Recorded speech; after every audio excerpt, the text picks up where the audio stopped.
es, Javier? Este se le llama cocote, que es un nombre que viene del náhuatl, y sirve para succionar el aguamiel de los magueyes. Como son muy grandes, yo no me puedo acercar por las espinas, entonces se clava en el centro del maguey, en el cajete, se absorbe y acá se va juntando el aguamiel. O sea, ¿y si jalas, si sube? Sí, es como un sifón.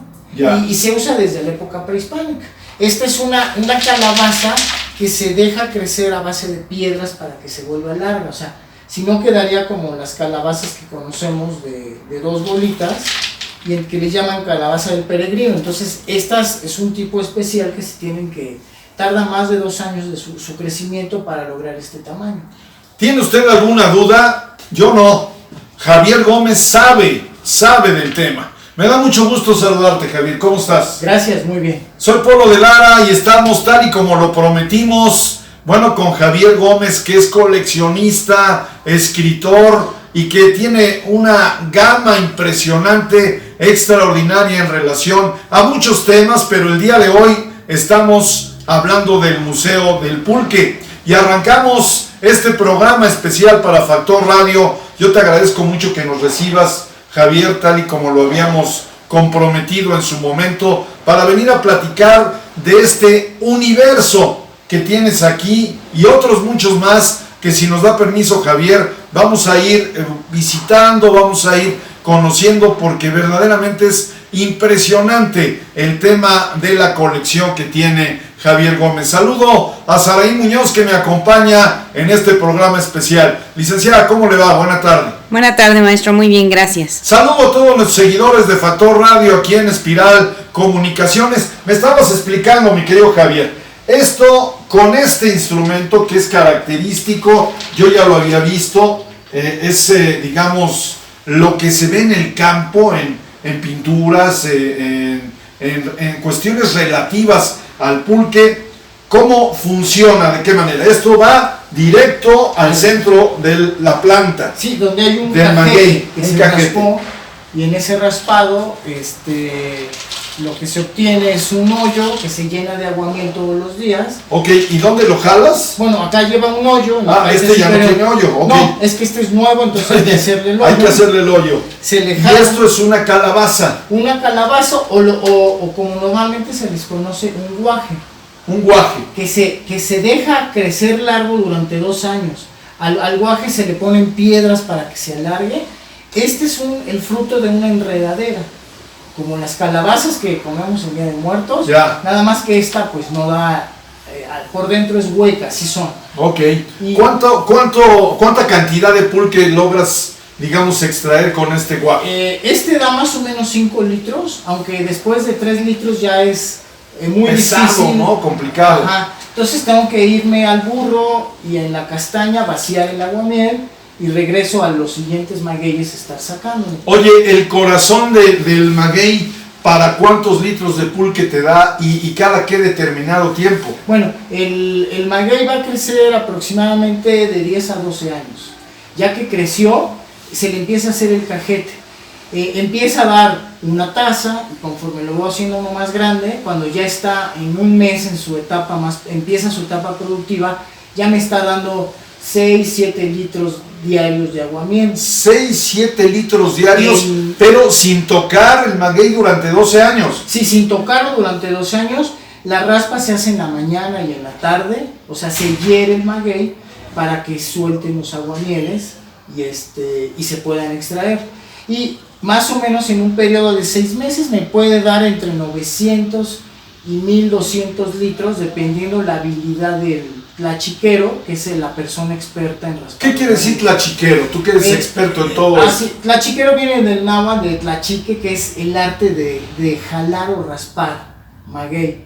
Entonces, por lo tanto, el tlachiquero es la persona experta en el raspado de los magueyes. Una pregunta obligada, Javier. ¿Cómo andamos? Digo, yo recuerdo las películas de antaño, de los 50s, pues cuando se lograba captar una imagen campirana de México, bueno, estaba verdaderamente repleto de magueyes. Hoy creo que esto ya no es así. ¿Cómo andamos, Javier? Andamos en un problema de que tanto los magueyes pulqueros y los magueyes mezcaleros en muchas zonas están en peligro de extinción, por la falta de siembra. Se le dio prioridad a todos los demás cultivos y se dejaron atrás los magueyes, un poco también por el racismo de que son plantas del campo, inútiles, pero no es así. Lo más importante y lo que muy poca gente sabe es que los magueyes, sin necesidad que el hombre los haya sembrado, porque se reproducen solos sin la mano del hombre, llevan 10 millones de años creciendo en lo que conocemos como Mesoamérica. Y ellos poblaron Mesoamérica, y los primeros pobladores que pues llegan desde hace 12.000 años, hace 8.500 años pasan muchos nómadas, digamos, por el valle de Tehuacán, y ellos empiezan a explotar estos magueyes para obtener fibras para ropa, obtienen aguamiel, cuando se les fermentaba se volvió a pulque, y con las pencas y el quiote fabricaban casas. Esto lo encuentra la Universidad de Texas en los años 60, cuando hace un gran estudio en Cuscatlán, en Tehuacán, y se descubre que el maguey pulquero se utilizó en el centro del país desde hace 8.500 años, cuando ni siquiera existía el maíz, ¿no? El maíz todavía estaba en estado silvestre y no se había domesticado. No había civilizaciones, eran pueblos nómadas. Entonces el maguey desde entonces le daba casa, comida y sustento a... O sea, siempre ha estado el maguey. Siempre. Ahora, es tan importante que ahora hay un debate ahí entre los historiadores, ¿no? Pero muchos historiadores han llegado a una resolución siguiente. La palabra México es casi una palabra pulquera. ¿Por qué? Porque cuando llegan las tribus nahuatlacas que vienen vienen desde el norte de México a fundar Tenochtitlan, pasan por el área de Chalco, y en el área de Chalco ya estas tribus estaban muriendo de hambre. La gente de Chalco se va a apiadar de ellos. Hay que recordar que Chalco está en la parte alta del Valle de México, es una zona fría, es medio inhóspita, pero es ideal para sembrar magueyes. Claro. Entonces los de Chalco le ceden un pequeño territorio a los aztecas, y ellos les enseñan a sembrar magueyes, y a los 10 años ya los cultivaban tal y como lo dice el códice de la tira de la peregrinación, o códice Buturini.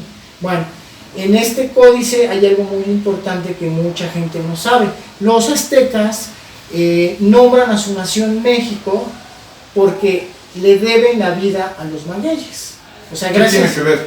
Gracias a que les enseñan la gente de Chalco a domesticar el maguey, ellos tienen casa, comida y sustento. Okay. Sacan fibra del maguey, tienen aguamiel, tienen pulque, tienen insectos y tienen herramientas para fabricar sus casas.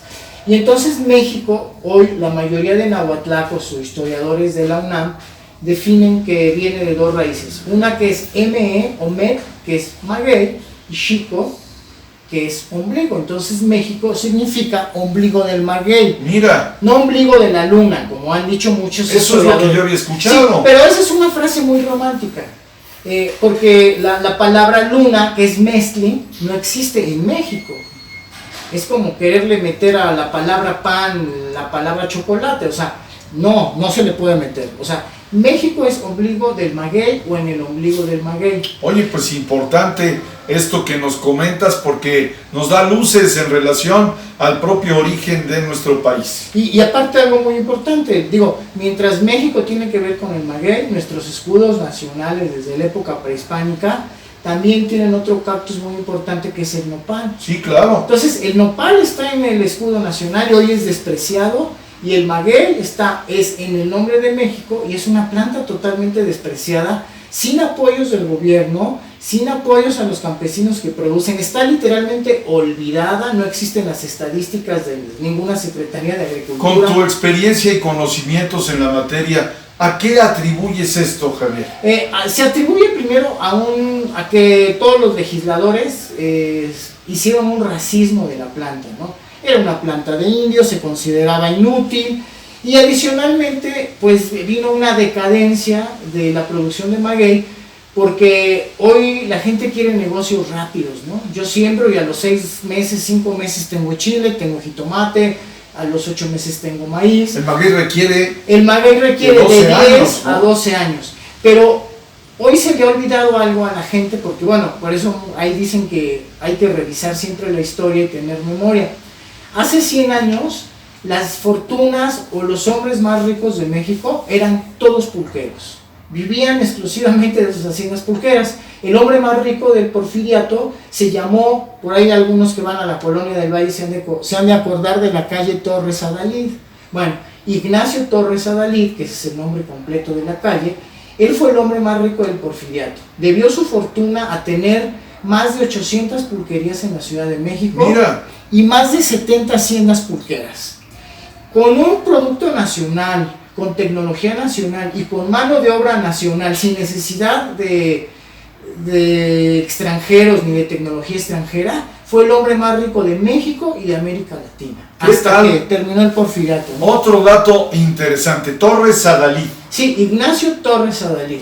Pues ahí está. Que le llamaban en su época el rey del pulque. El rey del pulque. Sí. Yo había escuchado ya con respecto a ello. Vamos a poner esto por acá. La verdad es que, bueno, no quiero dar la espalda. Nos encontramos aquí en una parte, solo una parte de del patrimonio museográfico que tiene Javier Gómez. Y a nuestras espaldas, Javier, tienes pinturas precisamente que hablan del tema del pulque y el maguey. Platícanos. Sí, bueno, antiguamente todas las pulquerías estaban llenas de pinturas.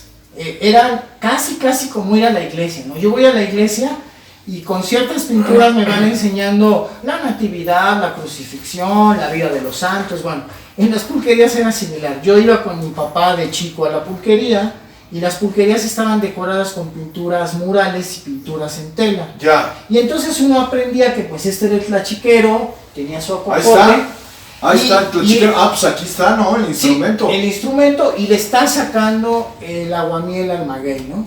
Y entonces las pulquerías se caracterizaban por ser muy folclóricas, estar totalmente decoradas por todos lados, y esto de estar decoradas pues hacía que fueran muy interesantes. ¿Decoradas cómo? Decoradas con papel picado, con esferas de cristal para que no entraran las moscas, que ya es una tecnología de hace más de 100 años. Había acerrín de colores en el piso, se pintaba el acerrín. ¿El acerrín por qué, Javi? El acerrín viene. Te pregunto porque tú le sabes a esto, sí, ¿no? Y de repente sí, bueno, o sea, a ver, si me das permiso, yo acotaría ahí el tema, digamos, como que utilizaste la palabra desprecio, y a mí me parece que algo sucedió en nuestra cultura, en donde hablar de pulquerías, de gente que bebe pulque, era así como de bajo mundo, ¿no? El tema de ir a la pulquería era digamos, pues de escasa cultura, se menospreció a la gente que se involucraba en estos temas, ¿no? Sí, esto empieza más o menos, el desprecio empieza en los años 30, y el uso del acerrín, según los historiadores, empieza más o menos a principios de siglo. El que ha hecho las mejores investigaciones es Marco Buenrostro de la Ciudad de México, y él en las investigaciones que ha hecho nos cuenta que antes de que existiera el acerrín y hacer el famoso alacrán, que yo creo que todo el mundo lo ha oído, que era aventar los restos del pulque que quedaba, por ejemplo, les voy a traer aquí digamos, yo estoy tomando en este guajecito pulque. Vamos a ejemplificar. Ya que me lo acababa, en la parte de abajo quedaban unos restos blancos, un asiento que se llama shastre. Entonces la gente lo aventaba para ver quién hacía la figura de alacrán más padre, ¿no? Y ese, pues digamos, se llevaba el reconocimiento de sus amigos. Pero eso es posterior a de dónde viene la tradición. La tradición viene porque antiguamente en todos los pueblos del campo mexicano, antes de comer se aventaba un poco de comida, que es una tradición prehispánica, para regresarle un poco a la madre tierra de lo que me dio de comer. O sea, de lo que yo iba a comer, se aventaba un poco. Digamos, yo tenía unas tortillas, cortaba un pedazo de tortilla y se la aventaba a la tierra. Se la acababa comiendo un pájaro, se pudría en la tierra, como fuera. Eso no era perro. Sí, pero yo le regresaba a la madre tierra. Mira. Ellos igual, antes de tomar pulque, aventaban un poco del pulque a la tierra, daban gracias a la Virgen y se tomaban el pulque, ¿no? En agradecimiento a que ya tenían pulque. Ya. Estos campesinos a principios de siglo, que viene el boom del Porfiriato y finales del 19, empiezan a llegar a la Ciudad de México.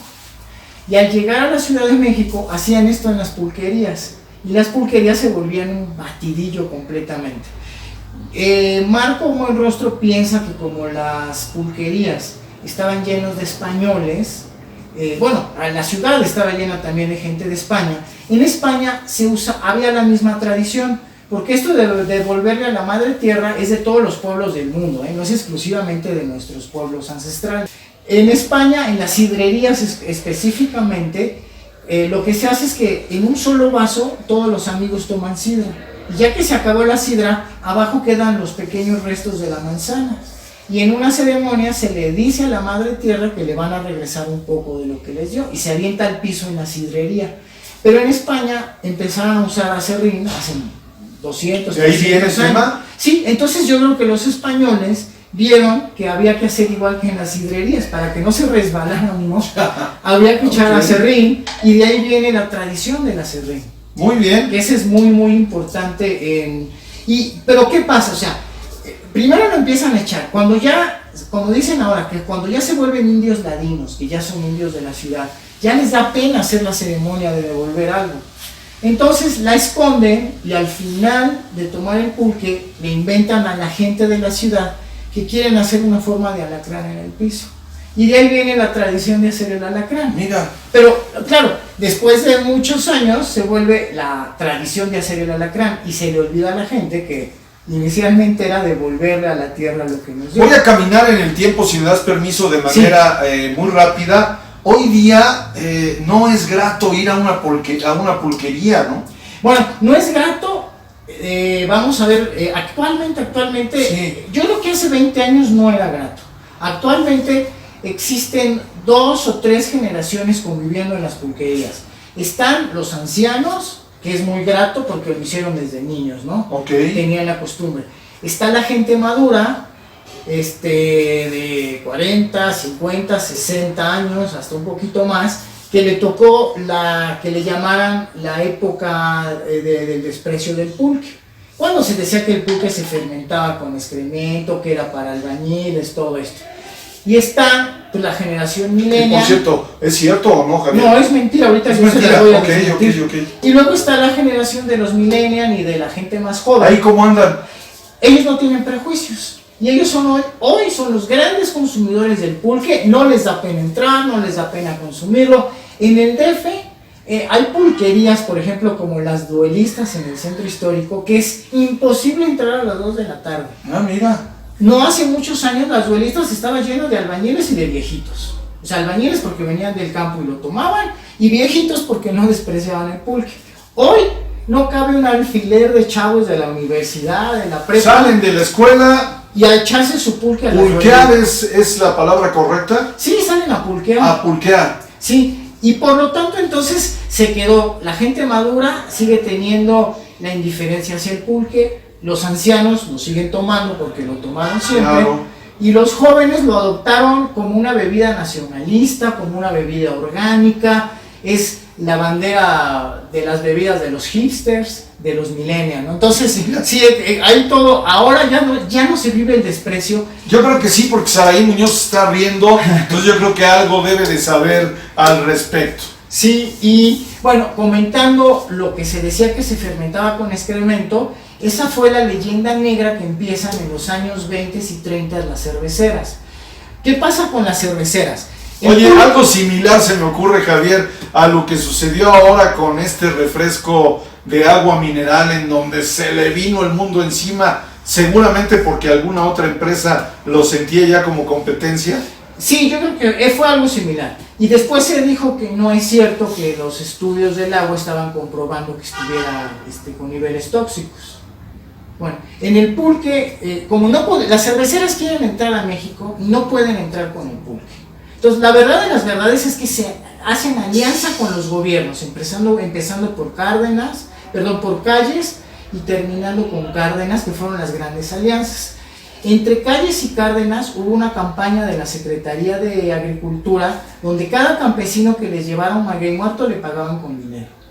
En los periódicos se publicaba el enemigo del pueblo, el maguey, el amigo del agricultor, el árbol. Y entonces, si tú sembrabas un árbol y matabas un maguey, te daban dinero. ¡Qué barbaridad! ¿Está documentado esto? No, está documentado.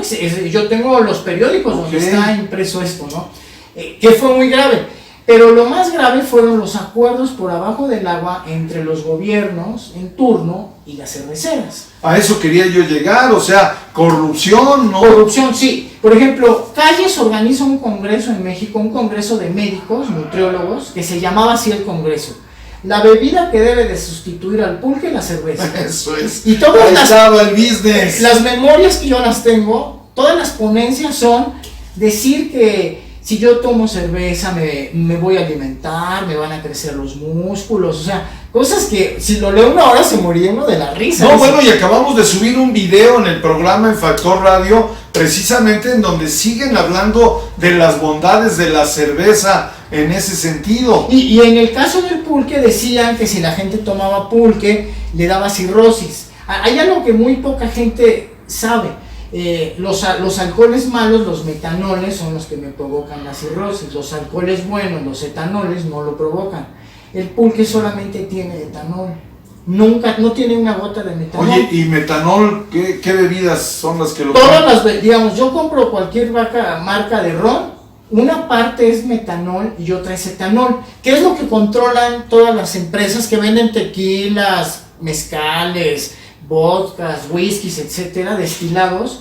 Tienen que controlar que a la hora de destilar no se le sube el metanol. Cuando alguna empresa que la ha pasado se le subió el metanol es cuando oímos en las noticias que en X lugar de Guadalajara hay 20 personas que se quedaron ciegas por tomar un mezcal, digamos, ¿no? ¿Por qué? Porque se les pasó el metanol, no lo supieron medir los que estaban fabricando ese... Oye, este asunto tiene que ver, perdón, ya no estamos saliendo del tema, pero sí, tiene que ver finalmente con el contexto de la importancia y la riqueza cultural, histórica de nuestra bebida nacional, sí, que es el pulque. Sí, no es el tequila y el no es el tequila y el mezcal. Esos no tienen más de 100 años de que realmente se empezaron a tomar, y masivamente a partir de los años 40 para acá. Que el consumo masivo de tequila y mezcal viene con el cine mexicano. Sí, claro. Pero antes del cine mexicano casi nadie tomaba tequila y mezcal. Oye, nada más como apunte, ¿no? Ahora que escuchamos noticias de que pues los chavos tomaron bebidas alteradas, ¿tiene que ver con el metanol? Sí, tiene que ver con el metanol, porque son bebidas muy corrientes que por hacer una destilación con materia prima muy corriente, pues no se pueden controlar los niveles de metanol. Muy bien, pues regresemos a tu obra pictórica. ¿Qué tienes aquí? ¿Qué tienes acá? Que me parece que también es, bueno, es característico a todo lo que da de una pulquería, ¿no? Sí, es la entrada de una pulquería con un tlachiquero que lleva unas pieles donde se transporta el pulque. Ahorita vamos a ver cómo se usaban. ¿Tienes aquí? Sí, tengo aquí algunas que podemos ver. Aquí podemos ver ya otras pinturas más pequeñas, con imágenes de tlachiqueros, pero que también adornaban, en este caso, las pulquerías. Eran chicas, medianas, grandes, todas las que se han perdido, a excepción de algunas fotografías, por ejemplo, que sacó el fotógrafo Edward Weston, que fue el novio de Tina Modotti y de Frida Kahlo. Él tomó... ¿Qué pasó? Frida Kahlo no estaba con... No, Frida Kahlo adoraba el pulque, no, pero este fotógrafo tomó muchas fotos de muchos murales de pulquerías que hoy están... No, pero novio de Frida Kahlo, perdón, no Frida Kahlo era la mujer de Rivera. Pero antes y después, pues tuvo sus amores. Ya, okay, y uno de sus grandes amores fue Edward Weston. La mayoría de fotos a color que conocemos de Frida Kahlo son de Edward Weston. Él se las tomó porque estaba terriblemente... Primero se enamoró de Tina Modotti, luego ella se va, regresa, él anda con Frida, vuelve con Tina. Bueno, andaban ahí, era un desbarajuste. Nada nuevo en la historia de la humanidad. Y Frida era muy famosa, pues porque Frida iba a emborracharse a las pulquerías con sus cuates, ¿no? Y también porque a sus alumnos de la escuela La Esmeralda los lleva, que eso fue muy famoso, los lleva 2 veces a repintar los interiores y los exteriores de la Rosita, que era una pulquería muy cerca de su casa azul allá en Coyoacán. Mira. Y hay muchas fotos en donde podemos ver a ella, a Diego Rivera, a sus hermanas en la inauguración de los murales, donde está pintando con los alumnos.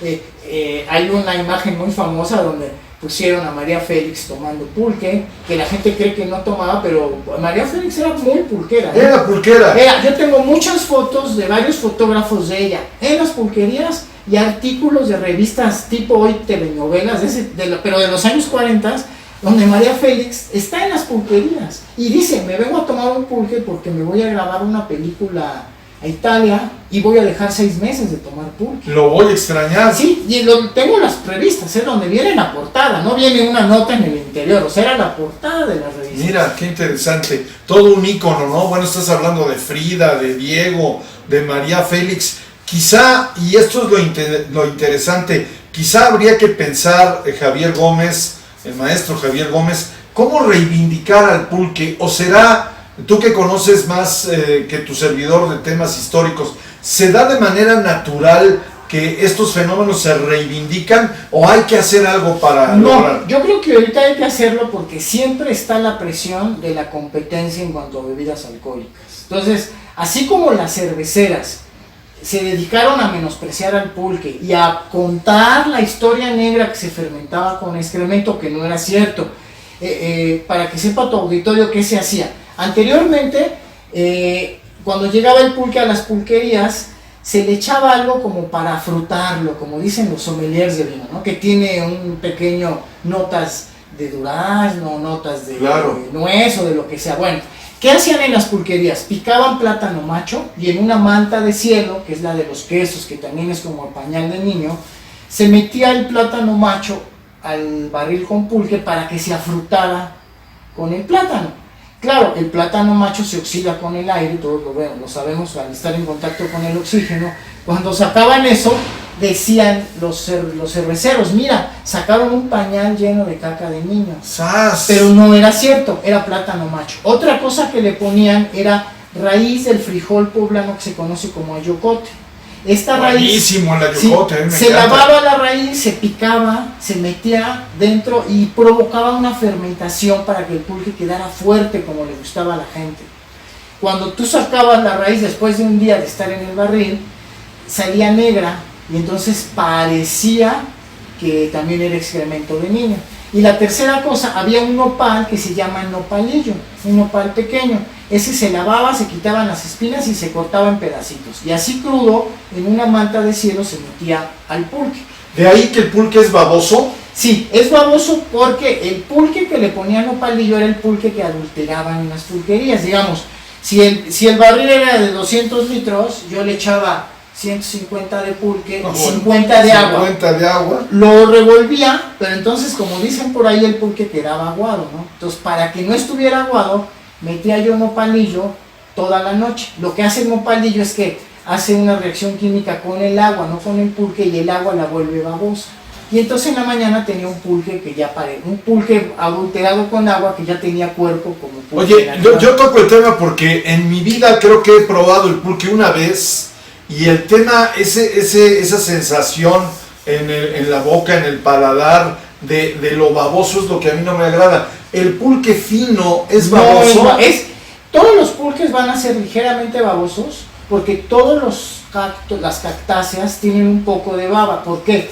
Si yo corto un cactus en la naturaleza, se podría deshidratar si no tuviera baba. Entonces, el hecho de que los líquidos que emanen sean ligeramente babosos es para evitar que se deshidraten por el calor extremo donde están.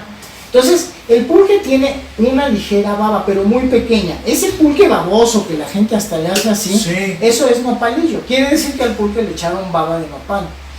Podríamos decir, ¿es pulque corriente? Es pulque adulterado con baba. ¿Corriente? Corriente, sí. Okay. ¿Qué pasa? Que hoy los jóvenes creen que entre más baboso es más bueno. Y es todo lo contrario. No, bueno. ¿Qué pasa? Vino una brecha generacional. Digamos, nuestros abuelos tomaban pulque, nosotros no. Perdimos el conocimiento del pulque. Y luego vienen los chavos que no saben nada. Entonces el que les vende pulque se la creen. Esto es buen pulque. Como no conocen, lo siguen tomando, ¿no? Oye, ¿el pulque embriaga?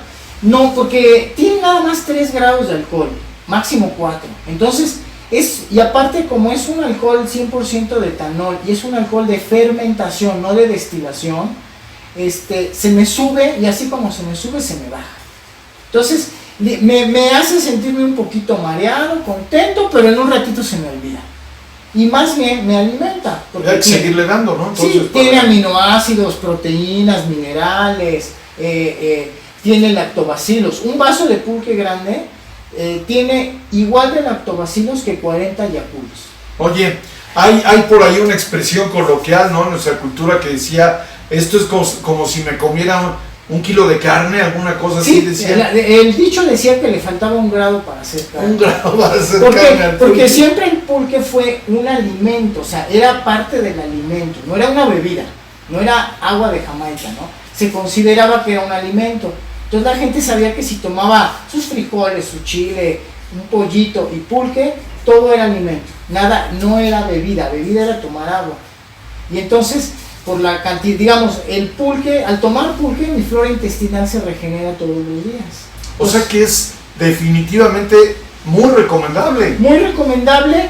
Toda la gente que tiene problemas de anemia, pues es una maravilla, porque empieza a recuperarse de manera natural, sin estar tomando medicamentos. Oye, a ver, Javier, en esta etapa que hoy refieres y que la traes hasta nuestra época, en donde las grandes cerveceras pues quieren matar, aniquilar, ¿no? al pulque y a la empresa del pulque. Y a las cervezas artesanales también las quieren aniquilar, ¿eh? Lo que son las cosas ahora, regresan también las cervezas artesanales. Sí. Pero hoy día, ¿por qué no tenemos cultura?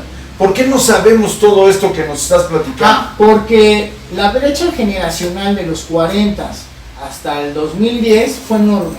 Entonces se perdió, sí, claro. Se perdió la tradición, se perdió la información. Ahora, esta tradición viene desde la época prehispánica, o sea, no viene desde ahorita, viene desde hace cientos de años. Entonces, pues el problema es que la brecha se perdió. La información no existe. Cuando yo doy conferencias les digo, a ver, entren en las universidades. La mayoría tienen su biblioteca en línea, ¿no? Pueden checar qué libros hay. Les digo, pongan en su buscador pulque. Y en grandes bibliotecas, no quiero decir las universidades si no se van a enojar, desaparecen 5 libros. Y yo les planteo, ¿por qué tienen 5 libros del pulque? ¿Que no es importante el pulque? Y pues a nadie le importó, ni a ningún académico. Desapareció. Sí, pero yo les doy... Oye, podemos, que no se te olvide la idea, podemos decir que el complot funcionó. El complot funcionó. Ahora, algo que también no mencioné del complot. ¿Qué hacen las cerveceras? Y es algo que casi nadie sabe. Sacan la dichosa botella transparente de cerveza que tomamos en México, que no se toma en ningún lugar del mundo, porque tanto la cerveza como el vino, que son fermentados, tienen que venir en botellas ámbar para que no se degenere el fermentado. Okay. No se puede poner en botellas transparentes. En México la ponen por lo siguiente. Primero, porque era más barato el vidrio transparente que el vidrio verde o ámbar. Segundo, porque me enseñaban la botella y me decían, mira, no está sucio. Si tú tomas pulque, tiene excremento y está sucio. Tú no puedes ver lo que hay en el barril. Qué interesante. Tercero, que es algo que muy poca gente desconoce. Lo más caro de una botella de cerveza no es ni la cerveza ni la botella, es la etiqueta. No, bueno, pues esa fue una estrategia de mercadotecnia. Por eso tenemos botellas transparentes, Y cualquier gente del mundo, digamos yo que estaba en Europa o en Asia, me dicen, ¿por qué la botella es transparente? Ellos creen que porque es una moda. La gente no sabe que en Alemania no puede entrar una cerveza en botella transparente. Tienes por eso razón, no entra Corona, porque no pueden, eso para ellos no es una cerveza. Incumple todas las normas de la producción de cerveza, donde ellos son los grandes maestros del mundo. Sí, claro, bueno, Alemania, ¿no? Y aunque nos digan que Corona orgullosamente mexicana, no es cierto. En el mundo existen más de 40,000 marcas de cerveza. De mexicana la cerveza tiene lo que yo de chino, o sea, nada, es un producto mundial. Es como decir que el café es de México, el café es de muchísimos países, o sea, yo produzco café y el café no viene de México, o sea, el café viene de África, de Asia, de otros países, no es un producto mexicano, es un producto que adoptamos hace 100 años cuando llegan los franceses y lo sembramos, pero nuestras tierras resultaron muy buenas. Muy bien, oye Javier, pues vamos a escanear, nos está pidiendo producción que escaneemos todo el museo. Si me haces favor de caminar, yo te dejo solo, sí, y vemos platicando todo lo que tienes aquí para este programa especial. Vamos a ir a un corte, deme permiso de ir a un corte, dime qué tienes en tus manos y vamos a un corte. Sí, tenemos la típica jarra pulquera que es idéntica desde la época prehispánica y todavía hoy se fabrica. Muy bien, vamos a un corte, no le cambie, regreso a este programa especial sobre el pulque y este impresionante juego museográfico con el maestro Javier Gómez. Regreso en este programa especial de Factor Radio en la cultura. Estamos aquí en el Museo del Pulque con el maestro Javier Gómez Marín. Javier, seguimos el programa. Bueno, antes de continuar, este es un pequeño obsequio, es un calendario que sacó una editorial de Cuernavaca. Es un calendario pulquero de este año en donde vienen muchas obras de arte de mi colección, grabados, pinturas, de todo tipo, que hablan sobre la cultura del pulque, y durante el año van hablando sobre cómo es el pulque en enero, en febrero, en marzo, gracias, y las fiestas pulqueras que existen. Eres muy atento, gracias. En todo el país. Un obsequio para Factor Radio. Y te regreso a esto, platícame por favor. Bueno, les voy a enseñar, mucha gente tiene el mito que el pulque no se podía embotellar, pero eso es un mito. En 1870, Ignacio Torres Adalid, el rey del pulque, tuvo esto que no lo ha hecho nadie, ¿no? Que fue el primer pulque embotellado de México. Esto caray. Que estamos viendo es un pulque embotellado que se vendía en Nueva York. Se vendía como un tónico de vida, no como una bebida. Un tónico de vida. Tónico de vida. Yo tengo publicidad donde aparece en los periódicos neoyorquinos de 1870. Y adicionalmente la otra maravilla es que esta es la primera botella de vidrio que se fabricó como tal en México. Y este fabricante de botellas de vino se asoció... ¿De pulque? No, la botella... No había fábricas de botellas en México. Entonces, acá viene el nombre del fabricante, que este señor Escandria, que aquí viene su nombre arriba, se asocia con Ignacio Torres Adalid de la Compañía Mexicana de Pulque y empiezan a embotellar el pulque y mandarlo a los Estados Unidos. Esta es la única botella que queda sobre pulque embotellado en el siglo XIX. La única botella de vidrio y la única etiqueta que existe. Por favor, guárdala. Es por favor, uno de los grandes tesoros del museo. Claro, hay que guardarlo, ahí está. A buen resguardo. Mi querido Javier, tú nos guías. Sí. Bueno, vemos rápidamente las típicas jarras pulqueras que nuestros abuelos veían en todos los tianguis. Vienen de Tecomatepec, del Estado de México. Y pues estas eran las jarras para servir y guardar el pulque en la casa. Sirven para servir por la boca, sirven para guardarlo por la esfera que tienen abajo, que permite que entre poco aire y entonces no fermente tanto el pulque y me aguante 2-3 días en la casa. Y bueno, esto era muy popular en época prehispánica en la colonia y hasta hace 20 años, ¿no? Que todo el mundo tuviera su jarra para tomar. Oye, y además quiero pensar que lo mantiene frío. Sí, lo mantiene frío porque entra muy poco aire. Si entra una jarra como estas, que son más anchas, de boca ancha, como entra más aire, lo que ocasiona es que fermente rápido. Creo que es un jarro que parece que está cortado a la mitad, es un medio jarro, pero se llamaba jarro joto. Entonces, para yo burlarme de mi amigo, porque era medio rarín, entonces le decían, mándale este de regalo, y entonces el otro se enojaba y me regresaba otro igual. Digo, no había todas las cuestiones hoy locas de las leyes y esto, ¿no? Era una forma de entretenerse. Cada pieza dentro de las pulquerías tenía un nombre. Y la gente a nadie le importaba si esto tenía 300 mililitros, 700, 800. Simplemente tenían un jarro joto y no importaba lo que tuviera. Otra medida muy popular era el llamado chivo. Este chivo, pues acá está en el frente. Allá no está el joto, pero aquí está el chivo. Sí. ¿Y por qué un chivo? Porque los chivos tienen unos testículos muy grandes, entonces son símbolo de hombría.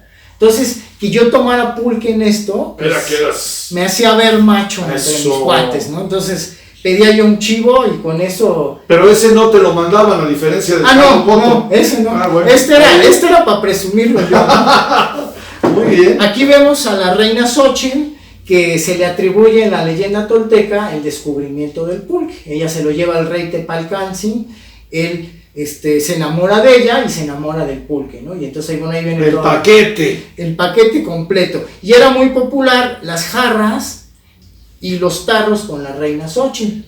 Esta jarra o esta forma que fue famosísima, estas eran las jarras cerveceras que trajo Maximiliano.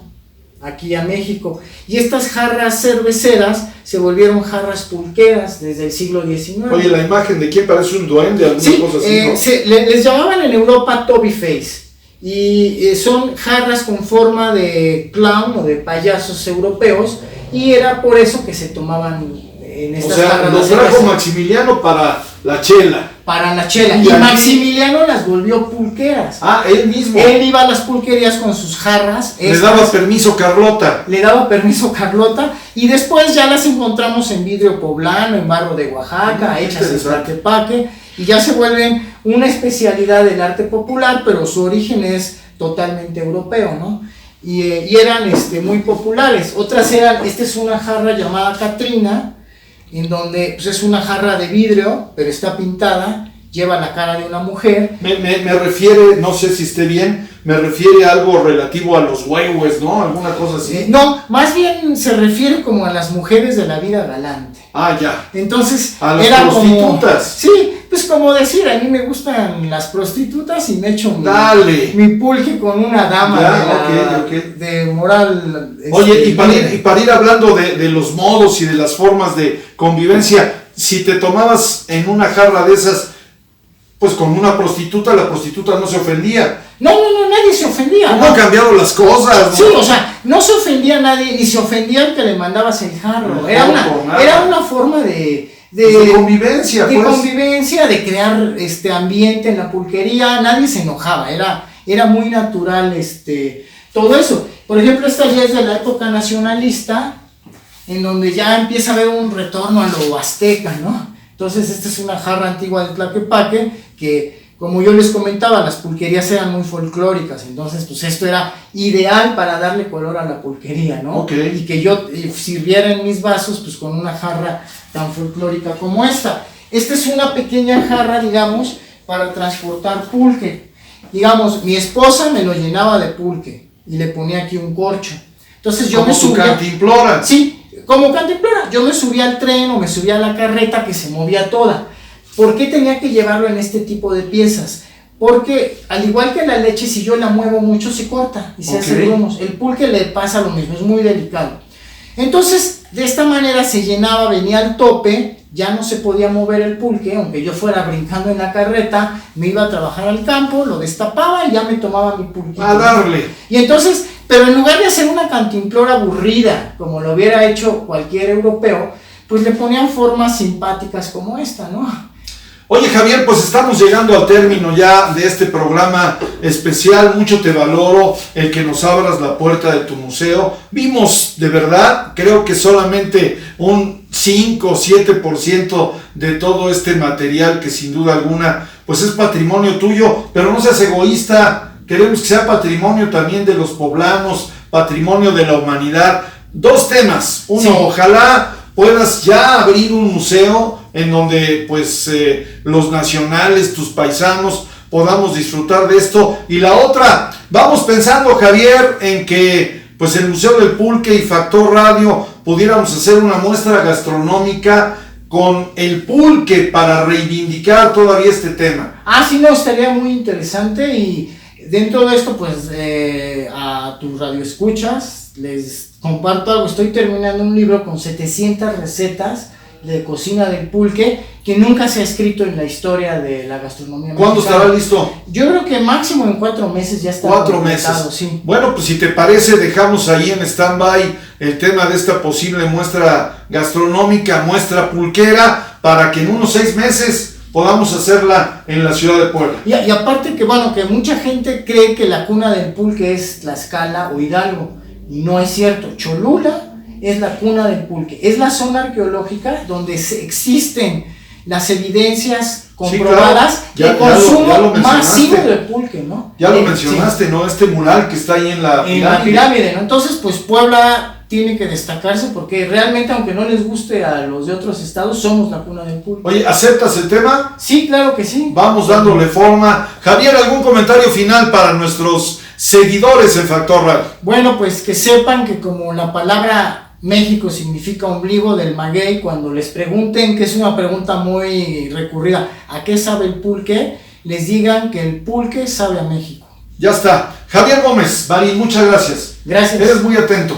Gracias por recibirnos. Soy Polo de Lara. Seguimos trabajando en materia de comunicación moderna aquí en Factor Radio. Adiós.